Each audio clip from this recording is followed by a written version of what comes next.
сте во прилика репортажно да го видите селото Ливоишта. Равничарско село, Охридско, само на 10 километри северно од спомнатиот град. Тамо каде што се влеваат надежи за едно подобро утро. Или поинаку речено, село со перспектива, што е реткост да се сретне во непосредната близина на Охрид. Патник намерник го дочека или пречека равничарски терен, па сем она што најобичните очи може да го видат, ништо повеќе не можеше и да се издействува. Арно екипата на телевизија Мориц ќе изнајде начин како да ви го представи селото Ливоишта. Со Мајами стануваше збор за селска кафеана која од поодамна згасна. Викаат, кризата си го стои своето.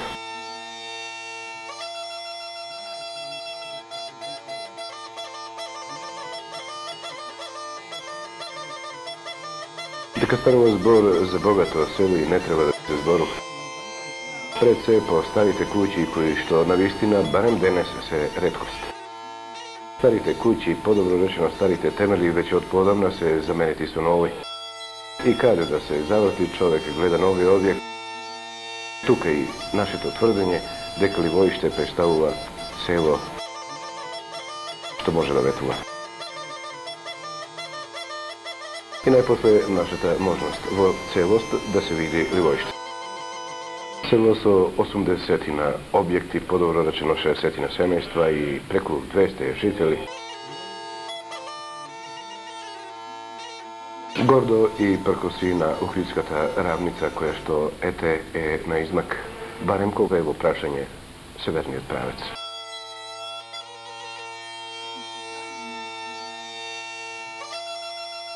Село богато со шуми и пашњаци, што пак наговестува одредено богатство. Може би е и тоа причината што во Ливоиште се ѕидаат нови објекти.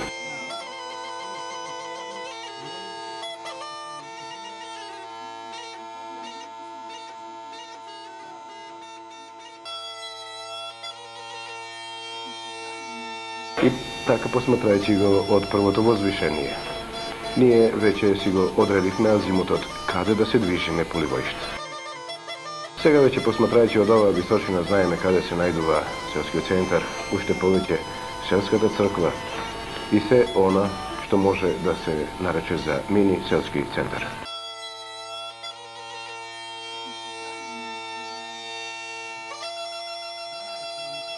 Казаните кои што и ден денес може да проработат, како и селските фурни. Забележителни се пред секој семејство. На крајот од краиштата ништо ново кога се во прашање охридските села. Арно, ама овде има нешто ново. Забележувате и сами дека овде во вградените куќи нема ниту еден камен. Може би е нешто вградено во темелите на постоечките објекти, арно, ама каменот овде мора да биде донесен. Зашто во атарот на селото Ливоишта не постои. Затоа најповеќе куќите во Ливоиште изградени се од черпич, односно само изработена цигла. Тоа е и причината што истите брзо се распаѓаат и ако не ги заштитите, токму овие објекти само за една зима, односно пролет, ќе се престорат не во толпа на камен, туку во обична земја.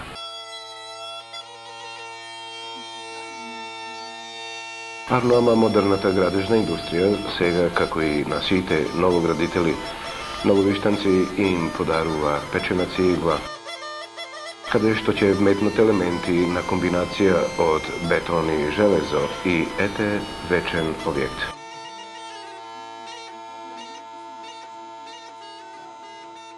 Сега веќе ви е многу повеќе јасно зошто старите куќи во Ливоишта се реткост.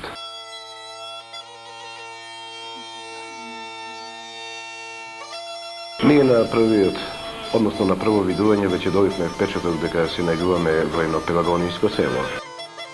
Тамо не само кај што доминира черпичот, туку пред секој семејство земјоделски машини. Наговестува богато поле. Богати луѓе кои што смогнале силина и снага за да си ги одмерат собствените рамена и раце.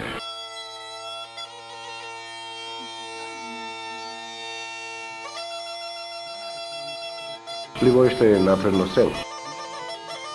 Има вода, струја, телефони, асфалт. Богато поле, пашњаци, стока, градинарски култури. И повеќе од тоа, не е оддалечено од градскиот центар. Викаат малку со задоцнување е продолжена асфалтната лента од правецот на Вапила до Ливоиште. А внама пресречни се ливоиштани, зашто знаат дека, например, до селото Требениште во должина од 4 километри се уште голтаат прашина.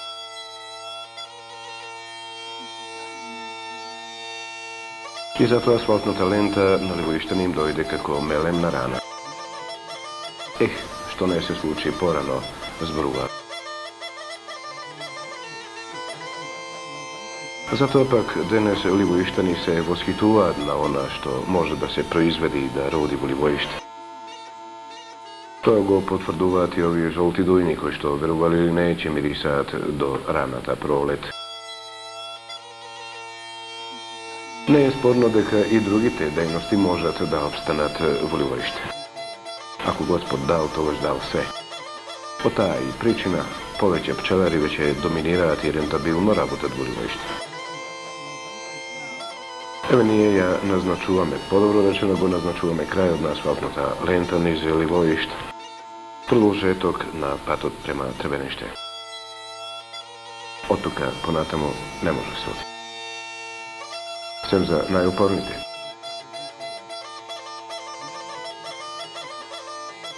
Градски стадион од фудбалскиот клуб Ливоиште. Очигледно овде само сакавме да се нашалиме.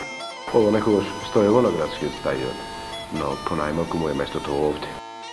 Станува збор за импровизиран мост на реката што поминува низ Ливоиште, а влезот назначува и на пребогата ораница, односно ни најмал траг од фудбалско игралиште. Нашите напори да дознаеме што се случува во фудбалскиот спор во Ливоиште не вроди плод барем за денес.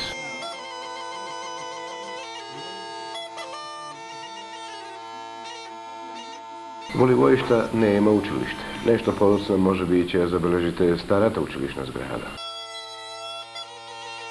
А многу бројниот младеж до 4-то одделение не му е далеку, само 500 метри оди до училишната зграда во село Вапила.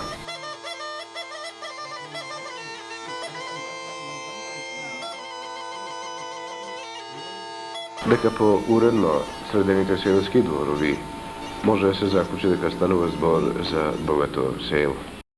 Заобикувајќи ги урнатините кои што ете, може би уште до година нема од нив да постои ни трак. Таков е случај на оваа толпана земја, која што всушност некогаш изигрувала сеница плевна или, може би, пропратен елемент од едно двориште во облик на економија, која што е неопходно за сите жители. Занимливо е да се каже дека пред секој домаќинство постои бунар. Овој може би е од поново време. Тоа го докажува и фактот дека и денес се копаат бунари во Ливоиште. Причината е едноставна. Водоводната мрежа, која што слегува дури од оддалеченото плаќе, е толку намалена што почесто жителите од Ливоиште ги остава жедни. И затоа добре дојде еден бунар во сопственото двориште. Случајно или намерно, најнаш се најдовме пред селскиот храм Свети Наум. Импозантно делуваше и безмалку како нов објект.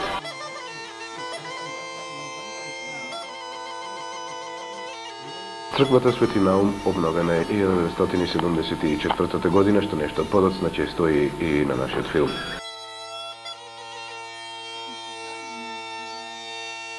Ние дознавме уште една приказна за црквата Свети Наум. Истата е созидана на стари темели.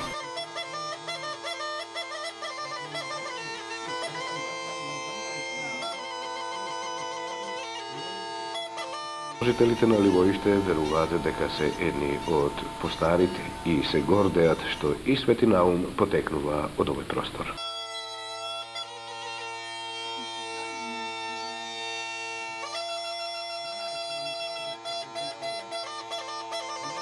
Како и да е, ова е доволно да зборува за традиционалниот духовен живот на ливоиштани. И природно е дека, пошто истиот датира од поново време, дека од поново време ќе датираат и пропратните елементи околу чувениот храм на Свети Наум во село Ливоиште. Не треба посебно да се нагласува дека кругот од црквата Свети Наум ќе представува вечен дом на сите жители од Ливоиште. Па макар и каде да се истите, односно макар и каде да го завршиле собствениот живот. И затоа во светата новоградба се вметнала и селската подобрачена црковната трапезарија со кујна која се уште е во оформување. Така да ливоиштани тек сега се во прилик, пошто застана на здрави нозе да го направат вистинското селски храм, што ќе доликува за нивната култура и традиција. Овде во Ливоишта до 60-тите години се садеше многу тутун. И се работеше сето поле, се работеше рачно, се жниеше, се ораше примитивно. Имаше во тоа време само еден трактор во село. Жителите беа многу работни, ќе го обработуваа сето имање на примитивен начин. Овде ке некаде се одгледува 5-6 грла овци. Имаше, можам слободно да речам, повеќе од 200 грла крупен добиток. И други ситни свини, живина, кокошки и други. Али некако времето си го наложи своето. Кога почнаа нагло луѓето да одат по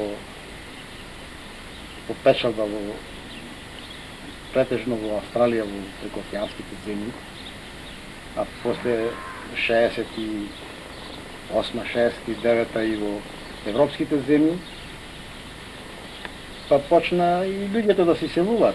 Од ова село имаме иселено околу 24-5 куќи. Се во Охрид заселени. Иначе пак овдека се обработува земјата, единствена гранка што се произведува пшеница најповеќе, рж и јачмен. И се садите и други овие пролетни пченка, али ако има дожд ќе се стори, ако нема дожд нема. Ова е поле многу сушно и сме многу во голема криза за вода. Доколку се случи, господин Гиновски, годината да биде родна, дали имате потешкоти за пласирање на готовите производи во најблискиот градски центар, во случајот мислам на Охрид? Да, секако. Ако имаме таква добро родна година, поготово на градинарски култури, ова година беше добро родна ми се чини по градинарските производи, пиперки, патрижани и некако беа добро пласирани на пазарот и некако селаните се задоволни од пазарните цени и некако добро се проведија, нешто за работите. Вие сте и председател на местната заедница на село Ливоишта и сигурно е дека ќе ни кажете, барем во поглед на инфраструктурата, што му недостасува на ово село денес? На ова село моментално можам да кажам, му недостасува водоснабдување. Ова село е изградена пред 10 години водоводна мрежа, меѓутоа вода слабо даде. И многу слабо. Јас, поготово сум ваму поодалечен, опште не користам од водоводот вода, затоа што немам доволен притисок и многу е тешка состојбата за вода. Друго, едно што во ова село голема благодарност можам да изразам, што и да ве поздравам што дојдовте овдека, да се чуе нашето село на пошироко и му изразуваме на благодарност на градоначалникот Драган, што ето излезе во пресед и многу не зарадва со ова асфалтирање на една улица во Ливоишта Меѓутоа требаше и повеќе да се стори, да се асфалтираат и другите улици, али пак на некој начин сме многу благодарни што и ова, и се дивиме што ето добивме на асфалтче во толку време во овие 97-те години, али се надаваме во еднина да ќе добиеме и на другите улици. Друг проблем е што ова село нема ниту една улична светлилка. Во ова село, јас како председател сум неколку пати наврека во електродистрибуција. Тие викат дека нема светлилки, треба и градоначалникот да го реши, меѓутоа и со градоначалникот разговаравме, ме прати таму и сега во предходната недела бев, ми рекоа ќе дојме готово све и уште ни една светлилка не свети. Тоа е најгорлив проблем што нема ни една светлилка.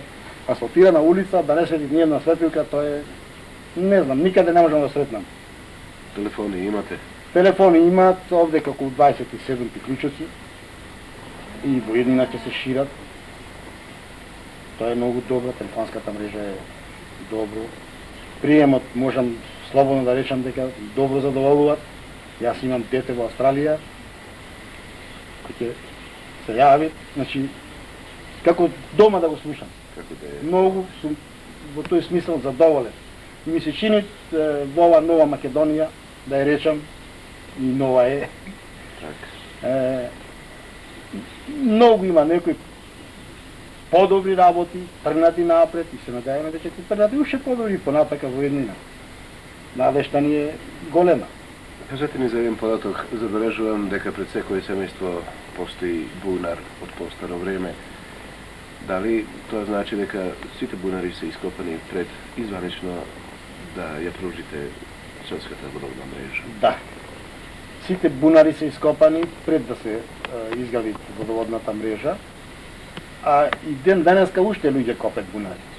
Затоа што единствено ова едино снабдување за вода е бунарот. Друг извор овде во ова подрачје не постои. И сега копат. Јас дури ова лето се ископаа 2 бунари.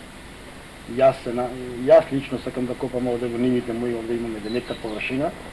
Сакам ја да копам вода, покрај што ќе ми треба за пиење за добитокот, ќе ми служи и за наводнавање малку, ќе купаме на потопна пумпа и така. Забележав дека се бавите со пчеларство, имате доста сандаци кои што се надеваме да ве прават вистински мајстор за одгледување на пчеларството. Од кога всушност почнавте да се бавите со тој занет? Пчелите ми се наомилена професија, меѓутоа пласманот некако не е баш најдобро. Али пак јас сум задоволен на некој начин.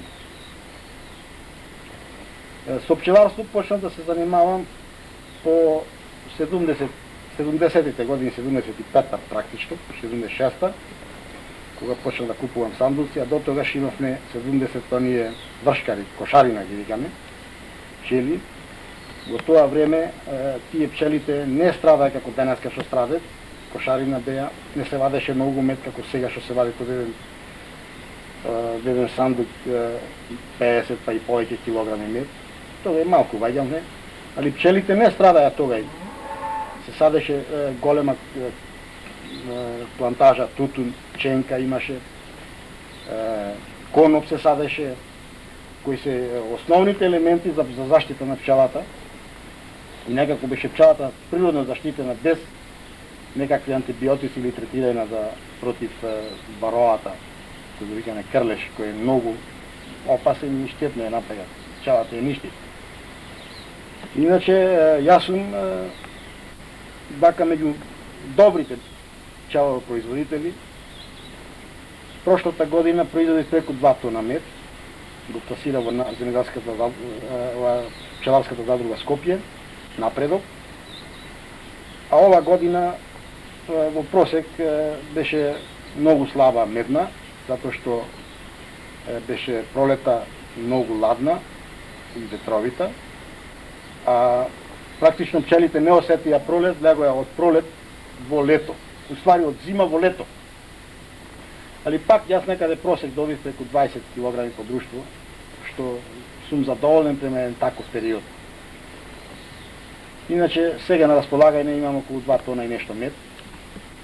Па се надевам некаде да го продам, али каде ќе видиме.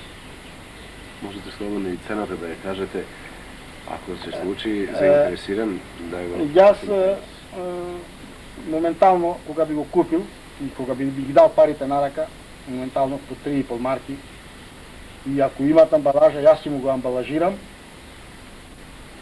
овие 2 тона, можам во секој мое време да му ги спорачам, али, како што викат по старите, мара за рака, пара на рака.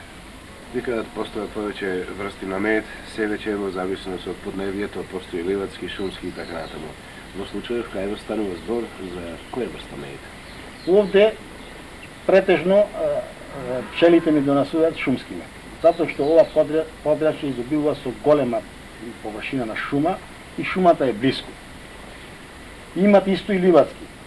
Багремов мед, можам слободно да кажам дека прошлата година имав чист багремов мед, кој имам за почнато со пчеларење.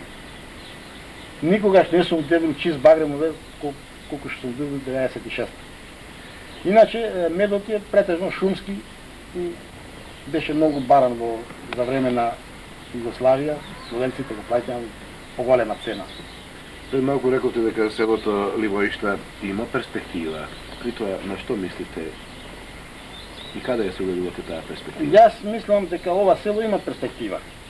Овде кога би имало доволно вода за пиење, покрај за пиење, да имате и за наводнявање. Да се погрижи државата да нешто напред. Овде имаме доста обработливо земјиште, кое без вода не може да роди ништо. Ако имат вода, роѓа све, ако немат вода, не роѓа ништо. Па и гледам перспективата што големи површини имат, секој домаќинство имат доста земја. Од 4-5 хектари ниедно домаќинство полу немат.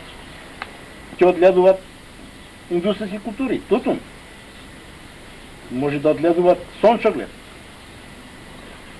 Па, јас мислам, многу ќе биде доходовна културата тутун и сончоглед, како за себе, така и за државата. Друго, што овде може да се одгледуваат добро стока. Овци, добиток, доста пасиште. И е близко. Пасиштата со шумата се добро поврзани. И во тоа гледам перспективата и ова е село чисто. Немат никако загадувачи. Можам да апелирам до органите да преземат мерки, да се постават континери, да се не фрлат ѓубрето. Ѓубрето често некои неопитни луѓе го фрлат во каналот, во реката и реката го терат во езерото. Затоа мислам да преземат мерки надлежните, да се постават континери, да ѓубрето се собира, да околината биде што почиста. Реката која иде од Старосело, низ Ливоишта поминува и се меша со Сирулска река. Таа Сирулска река наносува големи наноси и оди во Охридското езеро. А покрај Сирулската река, јас бев сега есена пред Гроздоберов, наминав таму, таа Сирулската река, можам да кажам дека околината е доста загадена. Имат секакви отпадоци, фрлани, пластики, шишина, што неуба гледка е за ова поднебје, а и пошироко. Па апелирам исто до надлежните, до еколозите, до сите ресорни служби кои се по таа заштита, да излезат на теренот и да видат стварно дека околината на некој начин се загрозуваат од неопитни луѓе кои фрлаат ѓубре. Јас можам слободно да кажам, луѓе овдека во Вапила имаше летовска пожар. Тој пожар беше предизвикан исклучиво од несовесно фрлање на ѓубрето. Беше запалено ѓубрето и од ѓубрето се пренесли изгоре некои ниви, изгоре доста таму скливи, шито изгоре, се нанесе штета на местото население Стело Вапила. Ето само од ѓубрето што се фрлаше од Косел во реката Вапилица, што иде од Расино. И уште едно сакам да ви заблагодарам на ова посета и ова моje искажување и за ова наше село да го преносите пошироко, не само на околината Охрид, и во Републиката, во Македонија, да видат дека стварно постои население и млади и стари и желни за перспектива во ова село.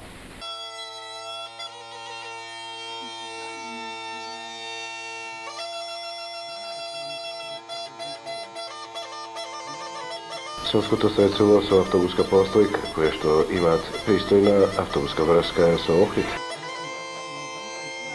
Во Ливоишта доминираат две продавници.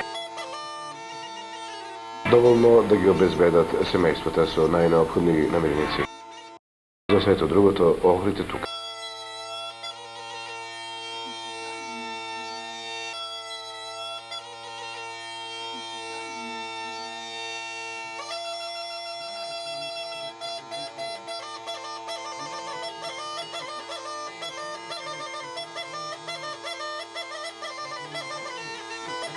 Ливоишта е село со поле кој што може да го опскоби со храна целиот град. Ја гледате е старата училишна зграда која денес, ете по некој случај, се користи како просторија на местната заедница.